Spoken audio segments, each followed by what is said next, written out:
I mean, maybe I could ask my sister to like make the final decision for me. There's aliens? What? So I was like, which one do I choose? I don't know.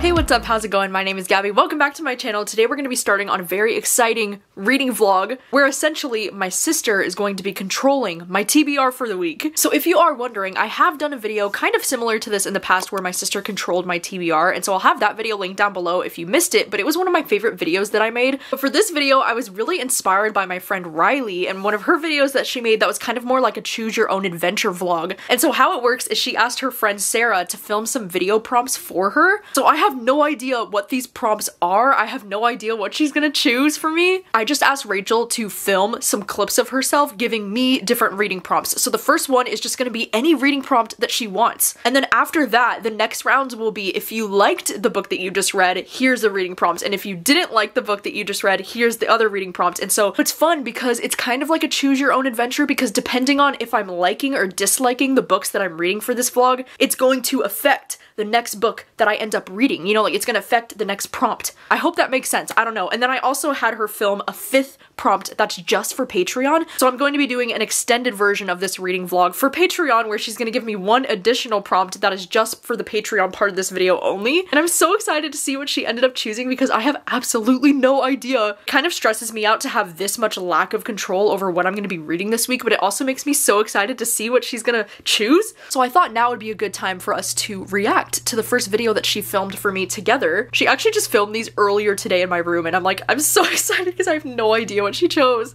Hey friends, so I am here to give Gabby her prompts today. So the first one that I came up with is read a book that has stars on the cover. Rando, I know, but I figured, you know, anything like space related or just like a cute romance maybe that has stars, whatever you're feeling, but I want it to have stars on the cover. Okay. Okay, wow. So she started off with a interesting one. So we're starting off with a book with stars on the cover, or she said anything space related. That is super interesting. Okay, let me go ahead and take a second to look through my TBR and see what I can read for this. Okay, so I am back because I have made some decisions. So looking at my bookshelf, I found both of these books that have a pretty good amount of stars on the cover. I mean, if we look at Winter's Orbit, there is like a ton of stars, and this one definitely has all of the space vibes. This one, from what I understand, it's like a male-male romance and it's like heavy sci-fi. I'm not entirely sure if this would be my thing or not, but it has a lot of stars on the cover. But then I also have Cia Martinez and the Moonlit Beginning of Everything. This one is a book that's been sitting on my shelf for literally forever as well, and this one has tons of like little stars in the night sky, and this one's like supposed to be a young adult contemporary. I wasn't sure which one I wanted to read, and they're both over 400 pages, so I ended up reading the first chapter of both of them just to see which one ended up pulling me in right away. And I've got to say, Winter's Orbit, I couldn't even get through the first chapter of this book. It is so dense. Not only was the first chapter like 23 pages long, but also this one feels a lot more heavy sci-fi to the point where it feels almost like fantasy. I don't even understand like what's going on in this book, so I really feel like this one might not be for me. I didn't expect the sci-fi to feel like such heavy sci-fi. Like it's definitely reminding me of something like Dune or like Star Wars or something, but like make it gay, which does sound appealing in theory, but like actually reading this right now, I just don't see it happening for me. So I think I am gonna go with Cia Martinez because I read the first 5 chapters were in the first 8 pages. Like these chapters are freaking short, okay? Which this is definitely something I prefer when it comes to a lengthier book like this. Like I really do love the short chapters. Dude, I just read the premise on the back of this and I'm like, wait, what am I signing myself up for? Because it says it's been 3 years since they had an ice raid and her mom has disappeared. And it says she wants to move on, but it's hard in her tiny Arizona town. It says that she has a feeling that her mom must be dead, but then it says one night under a million stars, Cia's life and the world as she knows it cracks wide open because a blue lit spacecraft crashes in front of Cia's car and it's carrying her mom, who's very much alive. And it says she races to save her mom from armed, quite possibly alien soldiers. She uncovers secrets as profound as they are dangerous in the stunning genre blending exploration of first love, family, immigration, and our vast limitless universe. Like, wait, what?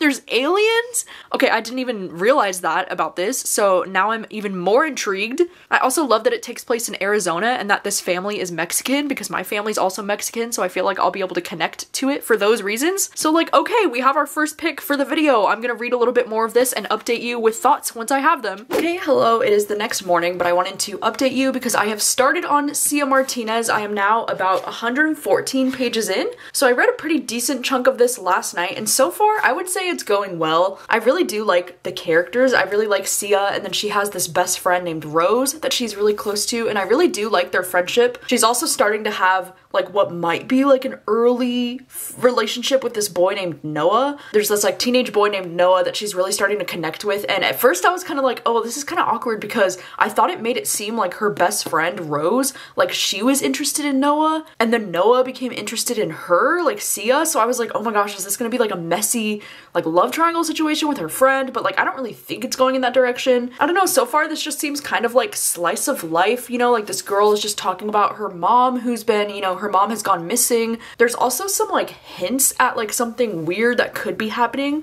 in their small town.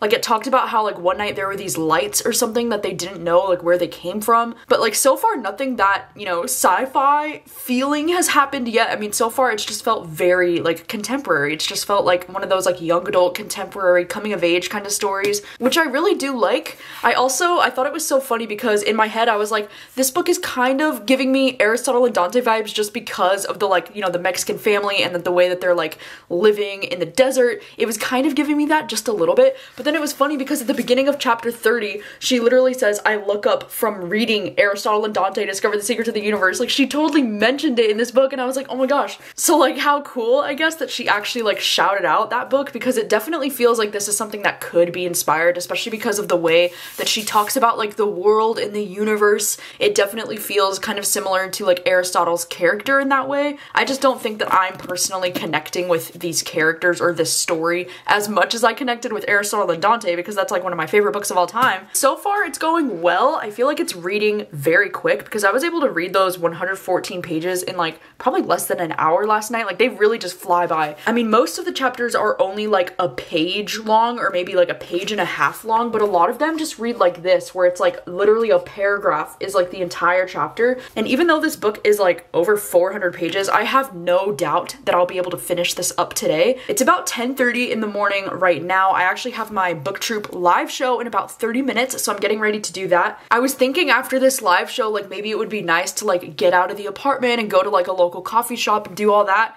But now it's like, I don't really know if I want to go out because it is raining so fucking hard. The rain has been coming down so hard this morning that it's like slamming against the windows, and it's just the kind of weather that makes you like not really want to leave the house. So I don't know at this point. We'll see if I can find the motivation to actually leave the apartment and do anything today, but if not, I'm just gonna be jumping back into this after this live show, so hopefully I enjoy the rest of this one.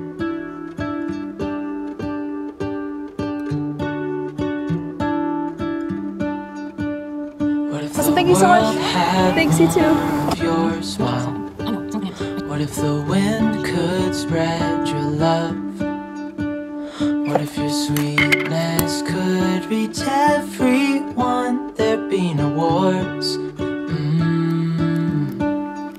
Maybe the birds will sing about your heart. Maybe the trees will whisper the word. Hello, it is several hours later, and no, I did not end up going out to like a coffee shop today. You know, I really wanted to, but instead I actually just went to one of the local coffee spots and I just picked up a scone, and I picked up like a Red Bull charger because I was really in the mood to drink a Red Bull charger today for some reason. But I mainly decided to stay in and just lay in bed and read because it has been so rainy and gloomy outside today, and then I also just got hit with like these cramps where I'm like, I don't really feel like leaving my bed today. But luckily I was able to read the rest of Cia Martinez and the moonlit beginning of everything just while I was laying in bed this afternoon. But I am also kind of bummed at the fact that I have to report that I didn't really like this very much. You know, right in the beginning I was kind of mentioning how I liked, you know, the main character and her friendship with this girl Rose, and I wasn't sure how I was feeling about the romance just at the start of this book. But like the romance very quickly just turned into something that I really didn't care for. Like her and this boy Noah, I could just not get on board with them, and I thought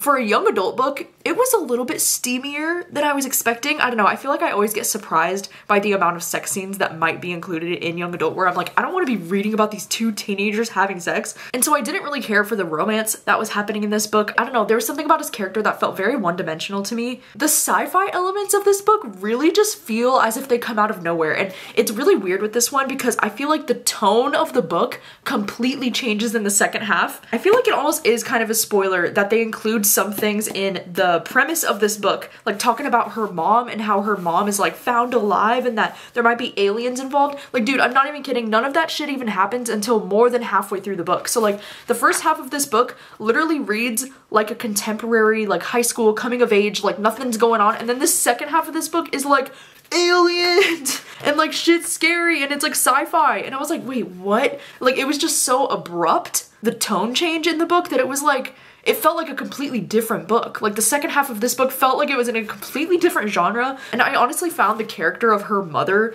to be like so cringy and so cheesy. I just couldn't get on board with whatever this author was trying to do in the second half of this book. Like, I can't be sure what the point of that was. It's just weird because, you know, if this book had stayed on the same path of like feeling like a kind of like coming of age high school contemporary type of story, I probably would have ended up giving this 3, maybe even 3.5 stars. Like, I was enjoying it fine. It read like kind of like an average young adult book to me, but I was still enjoying my time reading it. Whereas like in the second half of the book, it's like the characters and the story and the plot just went completely off the rails in a way that just felt very random. Like, I don't even know how to explain my experience with the second half of this book. It was just so random. The ending was just definitely a choice with this one. It was just a choice that I didn't really care for, so I'm probably gonna end up giving this one around 2 stars, which is unfortunate because I thought this could be something that I would like. But because I ended up giving this one 2 stars, I'm really curious to see what this means for my next read. Okay, sorry if you can hear the fan of my laptop, but I am currently rendering a video on my Sony Vegas, so it's like overheating a little bit. But let's go ahead and watch this next clip together. I'm so excited to see what this next prompt is gonna be. And we're back for round 2. Bet that was the last you saw of me. No. Okay. Anyways, so the prompts that I had for this are Taylor Swift inspired. Oh gosh. So if you liked this book, I did not. You're going to read a book that has Reputation vibes. And then if you hated this book, you're gonna read a book that has 1989 vibes. Okay. What? Oh my gosh, what do I even do for this?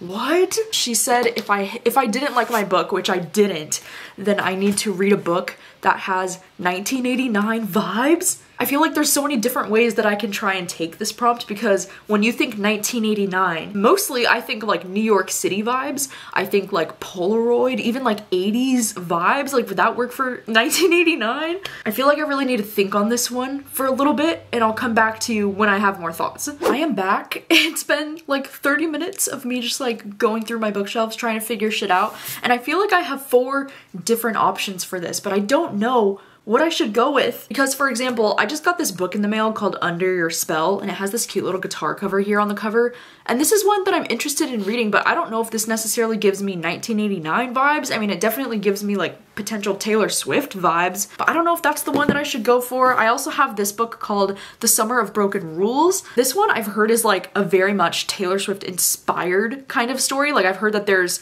a lot of Taylor Swift references in this, and there's also like, I don't know, this cover definitely does give me some 1989 vibes because of the whole beachy thing, you know. I feel like especially like 1989 Taylor's version is very like beach inspired, so I could do something like this. But then if I am gonna stick with like the New York thing, there's this romance called Just As You Are, and this one, it follows this character who works at a queer magazine in New York, in Manhattan, so like maybe this one could give me 1989 vibes. But then I also just have this romance that's called The Deja Glitch, but I feel like there's also like something about this cover, like I don't know if it's just like the color palette that is used here, but it's also kind of giving me 1989 vibes. Like, is that a bit of a stretch? I'm not entirely sure though which of these 4 books would be like the most 1989 vibes. I mean, maybe I could ask my sister to like make the final decision for me. Checking in once again because I have confirmed with Rachel that this one will be my next read. I mean, the first thing she said to me was, wow, so you already got through the first book and you didn't like it? And so I showed Rachel the 4 book options that I had for this, and she said because this one takes place in New York, she thinks this one would be the most 1989 vibes, and because, you know, it follows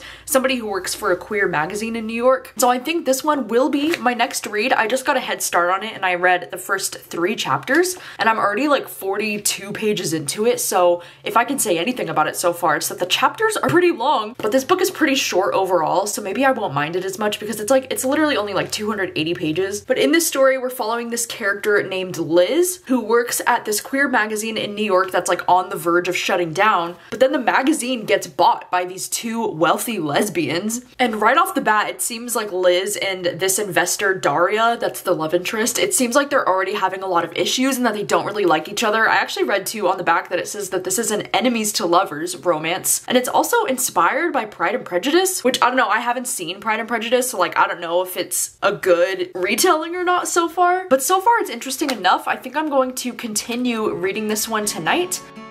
As a kid, I used to live out by a lake with lightning bugs, collecting sticks and secret handshakes. I was invincible then, my heart so pure I had no fear. And those were the years that I hold so dear. And it felt so right having you by my side. I would never waste your time on mine. I am now about 192 pages in, so I feel like I'm getting a lot done. Like I only have about 100 pages left at this point. This morning I decided to come out to the gym like early, which I never go to the gym in the morning because it typically makes me feel kind of nauseous, and like I do feel kind of nauseous right now. So I have some regrets, but I'm also glad that I got it done early. It was so weird this morning. It started hailing like while I was just at the gym and I was like, what the heck? Because we were supposed to get snow today, but we never got snow. And then I was like, oh, that's weird. It's sunny out, and then it's sunny and hailing. So the weather's kind of weird today. But anyways, I have been reading Just As You Are. Last night I was actually reading this in bed before I went to sleep, and I actually got 50% of the way through it just last night. And then today while I was at the gym, I was able to get even more into it. And I feel like I have mixed feelings on this one because there's definitely some things about this that I'm really enjoying, and then there's definitely some things that I'm not enjoying as much. I mean, something that I really like about this book is that this is probably one of the most queer books that I've ever read. And I mean that in a good way because there's a huge cast of characters in this book, right? Because they're working at this like queer magazine. So almost every single character in this book is queer, and there's all kinds of different queer representation in this book. It's not just like lesbians, but it's also, you know, like there's non-binary people, there's trans people, there's just all kinds of different queer people. So it's definitely like one of the most queer books that I've ever read, and I really do like all the different representation that exists in this book. I've seen a lot of people though on Goodreads talking about how this book feels like it's being a little bit mismarketed because this book is being pitched as a rom-com, and I really don't think that this book is giving me like rom-com vibes, you know? It's definitely not that kind of vibe. I do think the tone of this book is a lot more serious. I think if anything, this book feels a lot more like queer coming of age kind of story, because this character that we're following, Liz, she's dealing with a lot of like different things going on in her romantic life. There's just a lot going on in this character's life to the point where it almost just feels more like a contemporary story about her life and not necessarily a romance. I mean, don't get me wrong, I am enjoying the fact that this is such a slow burn. Like, it is such a slow burn. Like, it's been taking so long for anything to happen between these two, which I actually really appreciate. Like, I can appreciate a good slow burn, okay? But then I also, like, I don't know, I'm getting bored, I guess, by the fact that this book is so much about their work. Like, it's just a lot. Like, it talks about their magazine a lot. There's a lot of talk about, like, the articles that they're working on and things like that. So it is very heavily focused on, like, the work in the magazine that they're working on, which is fine. It's just, it feels like the romance is kind of taking a back seat to these other things, which is not really something I was anticipating because I really thought this would be more of a romance-heavy book, but it really feels like it's a story about Liz and this character and her friendships, and, you know, she has all these roommates, so there's, like, a bit of drama with the roommates and with their magazine. Like, their magazine is definitely struggling, you know, so, like, they feel like they need to be doing their best because it kind of feels like one of those situations where at any point their magazine might get shut down, you know, so, like, they're trying to make this work. I guess I just wish, like, my only complaint with this right now is that I wish the romance was more like front and center, because I really do like the romance that's happening in this book. Like I can feel the chemistry between them and I'm really enjoying that. I also just appreciate the different discussions about different queer identities in this book, because one of the characters in this book does identify as more of like a butch lesbian, which is not something that I think I've read a lot of representation of in books just in general. I don't know, it's interesting. So I'm enjoying it, but I'm also just wanting more from this. I mean, at this point in time, it's feeling like it's probably going to be around a 3-star, maybe 3.5 stars.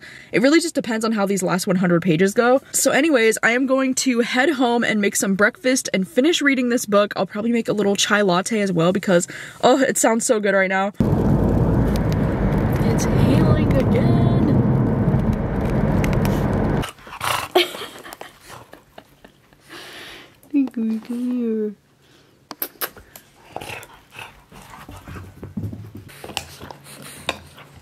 Hello, some more time has passed. It's now about 1:15 in the afternoon, but I just finished reading Just As You Are. I don't really know if I have anything more to say than what I've already said, because I do feel like the ending of this book, I had the same kind of problems with it, I guess, that I was talking about earlier, where it definitely feels a lot more focused on their work, especially like in terms of the magazine. Like this is definitely more of a like coming of age type of story that really revolves around this magazine that they're very passionate about. I feel like this one is probably gonna end up being a 3-star for me. So at the end of the day, like I did end up enjoying this quite a bit. I just don't think I really had the right expectations going into this one, and I was actually looking through Goodreads because I was trying to like vocalize how I felt about this, and I saw this review from Nev that I really agree with, because they kind of talk about how this story kind of feels like 70% personal journey and only 30% romance, even though this is being marketed as a rom-com. Like I just don't really think that this should be marketed as a rom-com. But they also said in their review, they said 3 stars is not a negative rating, but I was pretty let down by the marketing of this book. I was expecting a romance and this wasn't that. But they also said I loved the explorations of queer culture, found family, the importance of queer media, and figuring out your gender expression,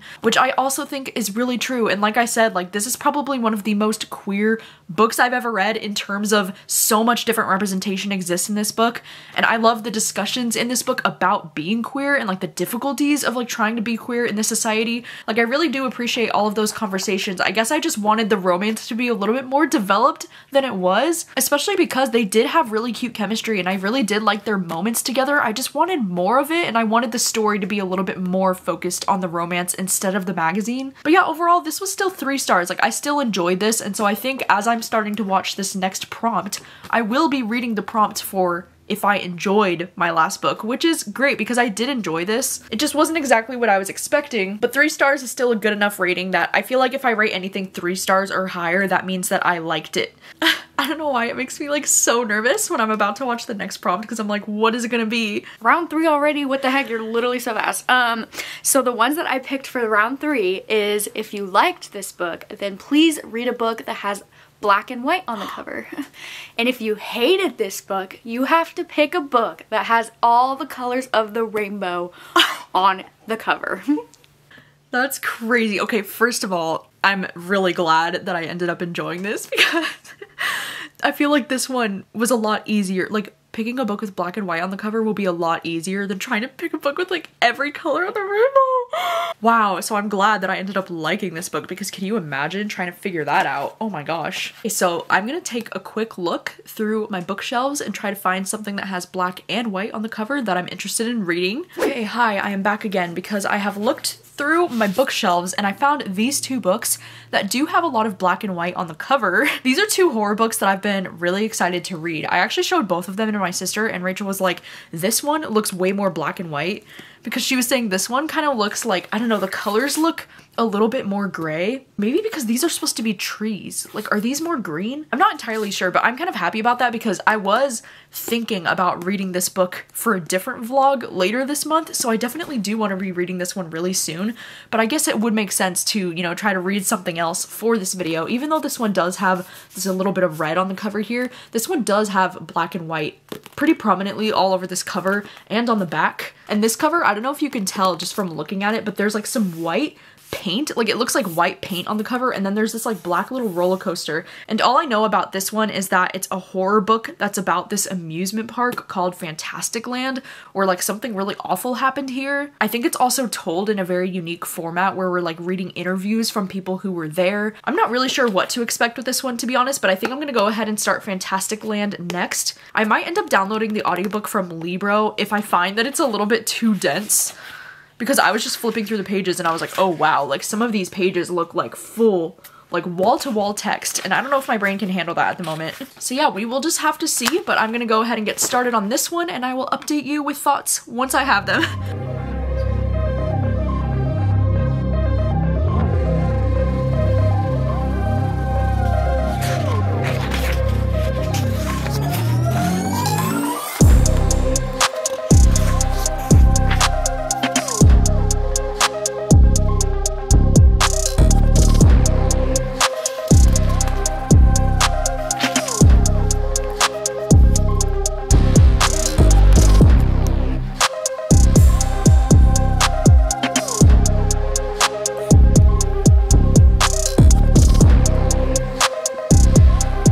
I thought I would take the time to update you because I've just been chilling in bed reading Fantastic Land. I'm now 105 pages into this already. I'm sorry, I feel like this vlog is so boring because I've just been like laying in bed in pain with like cramps for a lot of this vlog. I didn't intend for this to go this way, but it was also kind of perfect because right when I was sitting down to start reading Fantastic Land, my friend Katie started doing reading sprints on her YouTube channel, so I was like, oh my gosh, perfect. So I've just been watching those. I actually did end up downloading the audiobook, and I'm really glad that I did. I got the audiobook from Libro, and I'm so glad because this audiobook is so well done. And okay, I don't want to jinx it, right? Because I'm only 100 pages in, but I am feeling such 5-star energy from this so far. Like, I am kind of obsessed with this. So in this story, it's told in a really interesting way. I wasn't sure how I felt about the writing style at first, because the general thing that's happening in this story is that we're following a ton of different characters who are either working at this place called Fantastic Land or they're, you know, visiting. But the thing about Fantastic Land is that it's on the coast of Florida. We get a little bit of history about how Fantastic Land came to be, because they talk about how they weren't sure if they could have like 2 amusement parks this big, like Disney World and Fantastic Land in Florida, but then they decided to build this Fantastic Land right on the coast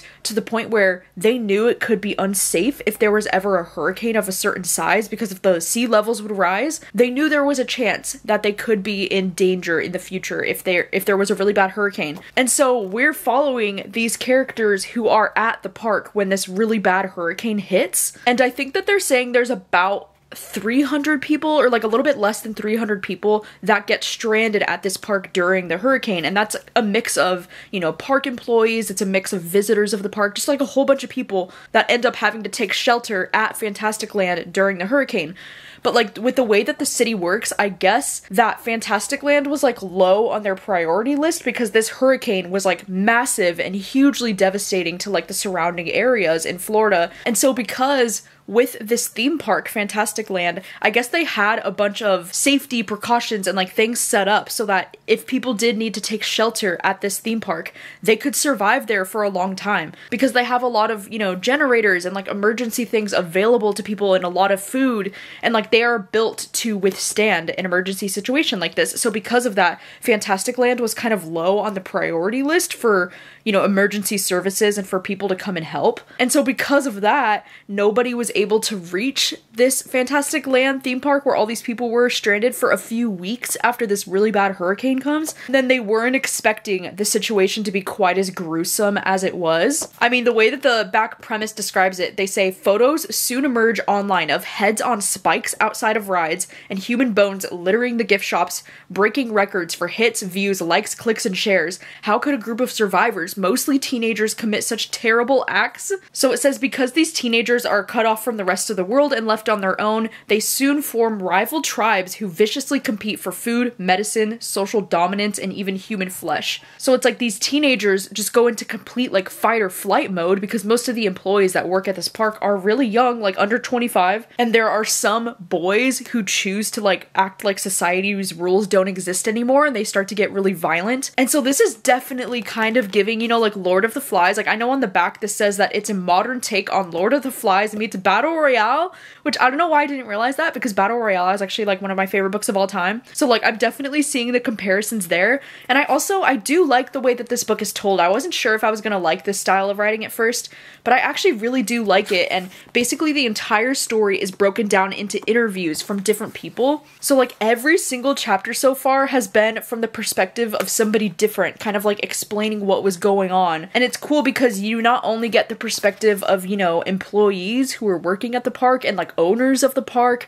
and then also like just people who were visiting with their families and like their experience of what happened. I've already started tabbing because there have been some really horrific things that have happened so far that I'm like, oh my gosh, like that is absolutely horrifying. Like the idea of being at this park during a hurricane, like that's already scary enough as it is, but like the idea of these men just acting out violently because they don't think that the rules of society apply anymore, just because they're stranded here, like that is even more scary. I think this is definitely one of those books that is trying to show that humanity is the scariest thing of all. Like even more scary than a hurricane, even more scary than like a disaster, like a natural disaster situation. Humanity is the biggest thing that we should fear, because what the fuck? So this has been really fascinating. Like I'm actually just really loving this. I know we're probably gonna make dinner here in the next like hour, maybe hour and a half. And then I think tonight, me and my sister are probably gonna binge watch the rest of Love is Blind season 6, or at least with how many episodes they currently have up. I think we still have 3 more that we need to watch. And so we're probably gonna watch those tonight because Obed is working late tonight. So since he's not here, we're gonna watch Love is Blind. But I can't wait to continue with this because I'm absolutely loving it, like so much more than I thought that I would.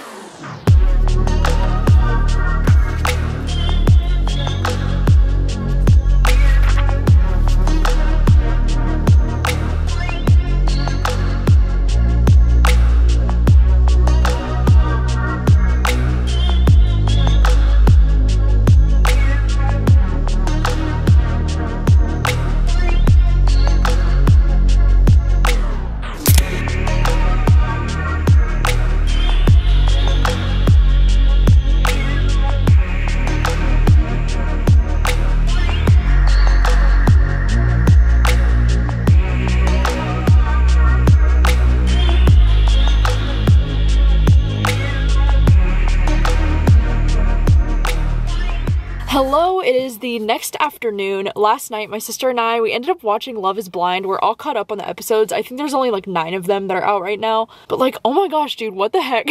This season is so dramatic, and I feel like some of the people that I originally liked, now I don't really like. And then some of the people I originally thought were kind of like, like, I don't know about this. Like, now I'm actually really enjoying them. This morning, I just went down to Value Village because I really wanted to get a new purse. Because not that I like don't like my current purse, but I don't know, I'm kind of tired of this purse. I've had it for probably like at least 6 or maybe 8 months now. I don't know, I've been using this one for a long time, so I kind of just wanted to go to Value Village to get a new purse. And so I did end up getting a new purse, which I will show you once I get back to the apartment. I also did get like a few shirts just because I always find some of the coolest stuff at Value Village whenever I go. I did not end up finding any books at Value Village though. The books area was kind of a miss. I also just came down to Target this morning because there were a few things at Target that I really wanted to get. I mean, one of the things that I came for is my red hair dye because I really want to dye my hair red again. It's starting to like lose its color really fast. I mean, the last time that I dyed it was on Halloween, and you're really supposed to keep up with it like every 12 weeks, I think. But then of course this just turned into one of those things where I just like spent $70 at Target because it's like once you're in there, you just get sucked in and you just buy all of the things. Like I just bought this Celsius energy drink. I've been wanting to try these actually because Rachel's fiance, you know, Obed, he's really into these Celsius energy drinks, so I wanted to try one, and I saw one they had there that's like this pineapple flavor edition one, so I was like, I mean, I love everything pineapple, so maybe I'll try this. I also had to get more of my Oregon chai. This one is my favorite personally. This is the one that a lot of the local coffee places, they use this brand, and this one is so good. Like the Oregon chai is my favorite, and this whole thing actually lasts 4 weeks in comparison to like the Target brand that only lasts like 1 week or 2 weeks maybe. So this one is a good one if you make a lot of chai at home. I also ended up getting these little Belgian waffles because I was like, Dude, these look so cute. And I'm a huge sucker for Belgian waffles. I know this brand, Belgian Boys, we've tried the little like pancake, like the Dutch pancake things that they've had, and they're so good. Like they're a new favorite. So like I'm really excited that I saw these waffles there. Yeah, anyways, I am happy to report that this morning, while I've just been shopping around, I actually finished listening to Fantastic Land on audio. And like, oh my gosh, dude, this book was horrifying. This book got a lot more gruesome than I was anticipating. Like some of the descriptions of shit that was going down in this amusement park, like I was it was like my jaw was on the floor. Like I was shocked by how gross and like grotesque and disturbing like some of the writing got, just in terms of like talking about like human bodies and like the violence that these people were seeing and the violence that these people were capable of. It is so scary. I think the biggest thing that is so scary about this book for me is how realistic it feels. I mean, I don't know, maybe some people will say like, oh, it's completely unrealistic to assume that just because there's this hurricane and people get left alone for a couple of weeks that they're just gonna start killing each other. And it's like, yeah, in a way, it's kind of like, why would people just start killing each other? But it's also just one of those things that it's hard to imagine what it would be like to be in a situation like this. You know, like if you were stranded after a really bad hurricane at this location where these people are acting really violently, it's like, it's hard to know what you would have to do in order to defend yourself and defend your own life and defend people you care about. Like, it's just scary if it would come to that. I feel like this book is almost scary to me in the same way that that horror movie, The Strangers, is scary, because it's almost like violence just for the sake of violence. It's almost just like you were in the wrong place at the wrong time and it was nothing personal. It's just violence for the sake of violence. And that's really scary. Like, there's no reason for it, you know? I think that's what makes some situations like this the most horrible, like haunting thing, because sometimes people don't need a reason to act violently or to kill people or to do these like very inhumane things, like walking around with heads on spikes and just like hanging up bodies to scare other people. It's just really scary. I love the way that this was told in interview format, because, you know, at the beginning I wasn't sure how I felt about that, but then towards the end I just really liked getting so many different perspectives on like what was going on, because it is a situation that, like, even after finishing this book, I find it so hard to wrap my head around something like this and how this could even happen. I don't know, I feel like this is a horror book that is gonna sit with me for a long time. Like, I'm definitely gonna be thinking about this book a lot. I don't know if I want to give it like the full 5 stars. I'm kind of sitting more at like a 4.5 right now, but I really loved this. I just don't know if it was like the 5-star book for me, but honestly, like, the more that I think about this and the more that I sit on it, I might actually end up giving this one 5 stars. I'm just so floored. Like, I really wasn't sure if Fantastic Land was gonna be my thing or not. It's a book that I've been hearing about a little bit over the years, and I was just never sure if it was gonna be my thing or not, but like, holy shit, this was so good. So yeah, anyways, this was fascinating. I'm so glad that I ended up enjoying another book for this video. So I'm going to go ahead and drive home, and then we can figure out what the next prompt is gonna be together, which I'm so excited about. Okay, I'm back home. Let me just show you real quick before I forget. This is the new purse that I got. Isn't it so cute? It's kind of like a brownish color. It has one really deep pocket, and then it has an additional pocket right here in the front that I really like. I'm wondering if I could somehow make this strap even longer. Like, I need to mess with this so I can see if I can like put it over my body. Like, I don't know, I really like the style of this one. I also just ended up getting 2 t-shirts. One of them is just this, like, oh my god, this is so cute, is it not? I think Coeur d'Alene is actually a city in Idaho. I think my parents have actually been there, but I've never actually been. But isn't this just so cute? Like, I don't know, I can't pass up on like really cheap, cute t-shirts like this just to sleep in. Like, I love having shirts like this to sleep in. And then I also found this shirt that was really nice from American Eagle. Like, oh, look at this. Like, doesn't that just look so nice? Like, I don't have any like nicer, like high quality shirts like this. I just feel like I could really use more shirts like this in my wardrobe. And I love shirts like this from American Eagle. Like, I love how it kind of like scrunches at the end here and it ties. All right, so I've got my laptop with me, so let's go ahead and pull up the 4th prompt for this video. I'm so excited. I'm so scared. I'm like waiting for her to give me one that's gonna be like really difficult. Like, I don't know why I'm like waiting for something that's gonna be like, find a book on your shelf that's like the longest book, or like read something that's over 600 pages. Like, I would literally just die. So we haven't had anything like that yet. So let's see what's up next for us. Round 4. So if you liked this book, you're going to read a book that has 5 words in the title. And if you hated this book, you're gonna read a book that has 1 word in the title. Ooh, interesting. Okay, so I have to read a book that has 5 words in the title. That is very specific. I almost feel like things would have been a little bit easier for me here if I had disliked this book, because I do feel like there are a lot of books that I know of off the top of my head that have like 1 word in the title, but something with 5 words in the title. Okay, I am back, and I think I've decided on some things. I did end up finding a few different books on my bookshelves that have 5 words in the title that I could read for this, including You Know What You Did. This one is a thriller arc that I actually have that comes out in April that I've been really eager to get to. But then I also realized I have these 2 books that have been sitting on my TBR for so long that I've been wanting to get to. This one's called The Other Side of Night, and then I also have this one, If I Had Your Face. So I was like, which one do I choose? I don't know. The harder part about this decision is that I feel like both of these books have potential 5-star energy for me. Like, I could really see myself enjoying both of these. And my library does have both of these audiobooks available, because that was the main reason why I decided to eliminate this one almost right away. Not because I don't want to read a book without the audiobook right now, but because I really want to listen to an audiobook today, because I'm planning on kind of like trying to reorganize my room right now, because I'm not really happy with the current layout of my room, and so I really was hoping to be able to listen to an audiobook this afternoon while I like do some laundry and clean up my room and do all the things, you know, multitasking. So it really just came down to these 2, but I feel like I'm gonna have to go with If I Had Your Face. I don't know why, this one just feels like it's calling to me a little bit more, like this would be the perfect time for me to read this. And so hopefully I made the right choice and I end up loving this. I mean, maybe I could get to this one later this month. You know, I do have both of these books on my little spin the wheel for my backlist bonanza video, so like there is a good chance I could be getting to this one later this month. If the universe is on our side, maybe the spin the wheel will choose this one for me. So I think I'm gonna go ahead and get started with If I Had Your Face. This is one that I hear really great things about. I don't really know too much about this one, to be honest. I just know that it's more of a contemporary or like literary fiction style of writing. I also know that I think we're following 4 different women, and it's kind of like about their friendships with each other, but also just more of like a character-driven story about these characters' lives.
Okay, hello, it's been almost 2 hours. I just finished moving around everything in my room. I can't decide if I like how I moved this chair over into this corner of my room, and I moved the lamp over here, which I haven't had this set up yet because I used to have the chair on the other side of the room, like sitting next to the bookshelf. I don't know about how I feel with my chair being like this close to my bed. Like, I'm not entirely sure how I feel about this setup yet. I do like having the bookshelf back in that corner over there. It feels very cozy, but I don't know, I feel like I'm gonna keep it like this for a few days and see how I like it, and then if I don't like it, I'll just like move things around again. But anyways, while I've been doing all of the things this afternoon, I've just been listening to this one on audio, and I'm now already 120 pages in. I'm about 48% of the way through the audiobook, so I'm already at the halfway point, which is so crazy. So in this story, we are following 4 young Korean women who are living in Seoul, and it kind of talks about the different struggles of what it's like to exist as a woman in Seoul. We follow this one girl who's like insanely beautiful, and she works at this like exclusive underground bar where she meets all of these like really rich businessmen. And then we also follow her roommate, who's this talented artist who actually grew up in an orphanage, and she ended up going to New York for college, but now she's going to be returning to Korea. And then we also follow this character who also lives in their building, who is this hairstylist, and she is obsessed with this K-pop group, which I have been really enjoying her perspective because, you know, as someone who also enjoys K-pop, I really like the discussion about K-pop K-pop and like fan culture. And then lastly, we're also following this character named Wana, who is living on the floor below these people, and she is a newlywed who's trying to have a new baby. And I'm not gonna lie, like with just listening to this on audio, it has been a little bit difficult for me to like differentiate between the four voices of these women because they do read kind of similarly. I really do think that this is the kind of story that is a lot more character driven instead of plot driven. Like there really is no essential plot happening in the story. It's really just getting a glimpse into the lives of these women and like the struggles and the things that they're going through. I think something that this book is doing really well though is it's pointing out the toxic beauty standards that exist not only in like our society but especially in South Korea, and how like people care so much about like your status and like your job and like what you're doing with your life and like where you went to school. I think it is really wild and really fascinating like how much emphasis is put on beauty in Korea. I feel like one of the quotes from this book that really captures the overall vibe of this book is when this character says, "I wanted to reach over and shake her by the shoulders. Stop running around like a fool," I wanted to say. "You have so much and you can do anything you want. I would live your life so much better than you if I had your face." And I feel like that right there just goes to show that people think you have an easy life if you're pretty. There was this one quote from this character that was like, "I don't understand rich people who are ugly. Like you have all the money in the world to change your appearance, so why wouldn't you do that?" And it was just very fascinating, like the discussion in this book about beauty and money and how people choose to use their money to enhance their beauty. It's very much that kind of vibe. It's actually reminding me a lot of that book Natural Beauty, except this one is not horror at all. So I've definitely enjoyed Natural Beauty probably a bit more than this one just because Natural Beauty has the horror elements involved with a very similar subject. But I am really enjoying this one so far. I don't know if I see myself giving this 5 stars at this point in time, but it's still looking like a 4 star, maybe like a 3.5.